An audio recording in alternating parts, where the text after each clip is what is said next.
जैसे ही बाबा साहब भीमराव अंबेडकर जी का नाम आता है तो कहते हैं कि ब्राह्मणों ने उनके साथ शोषण किया, ब्राह्मणों ने उनके साथ छुआछूत करी, ब्राह्मणों ने उनको पढ़ने नहीं दिया। यानी जैसे ही बाबा साहब का नाम आएगा यानी ब्राह्मणों में और दलितों में वैमनस्व की जो छवि है वो तुरंत हमारे मन में आ जाती है।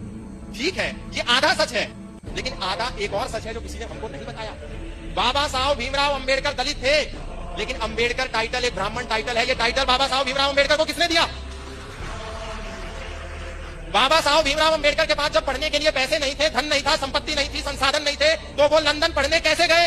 उनको फंडिंग किसने दी? ये हमको किसी ने नहीं बताया। उनको फंडिंग दी पंडित आत्माराम अमृतसरी ने, वो भी एक ब्राह्मण थे। उनको फंडिंग दी सयाजीराव गायकवाड़ ने, वो एक क्षत्रिय थे। उनको फंडिंग दी छत्रपति शाहूजी महाराज ने। जब उन्होंने वहां से लौटने के बाद सोचा कि मैं अपना एक अखबार निकालता हूं, तो उसका नाम था मूक नायक, लेकिन अखबार को निकालने के लिए पैसा नहीं था। किसने पैसा दिया? छत्रपति शाहूजी महाराज ने दिया। अखबार को निकालने के लिए अनुभव नहीं था। उसका पहला संपादक कौन बना? पंडित आत्माराम अमृतसरी बने, ब्राह्मण थे। लेकिन हमें नहीं बताया गया भीमराव अंबेडकर जी को अंबेडकर टाइटल, ब्राह्मण का सरनेम किसने दिया? उनके ही एक टीचर ने दिया जो कि ब्राह्मण थे।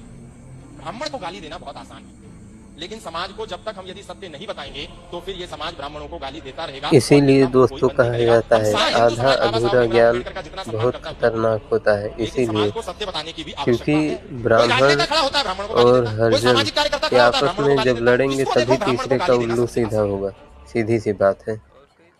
टीवी मैकोले जब भारत में आया था पहली बार, तो वो यहाँ की शिक्षा नीति देखकर, गुरुकुलों की शिक्षा देखकर वो खुद हैरान था।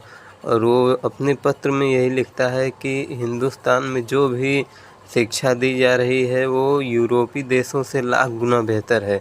क्योंकि यहाँ पढ़कर जब गुरुकुलों से बच्चे निकलते थे तो वो नौकरी के लिए नहीं बल्कि खुद का रोजगार करते थे, क्योंकि उन्हें उस लायक बनाया जाता था। लेकिन अंग्रेज़ों की शिक्षा नीति ला दी गई, गुरुकुलों को बंद किया गया और फिर हम सब गुलाम हो गए उनके। और फिर से वही तरीका अब चल रहा है कि अब इन्हें आपस में लड़ाओ, इन्हें तोड़ो, इन्हें जाति के नाम पे लड़ाओ।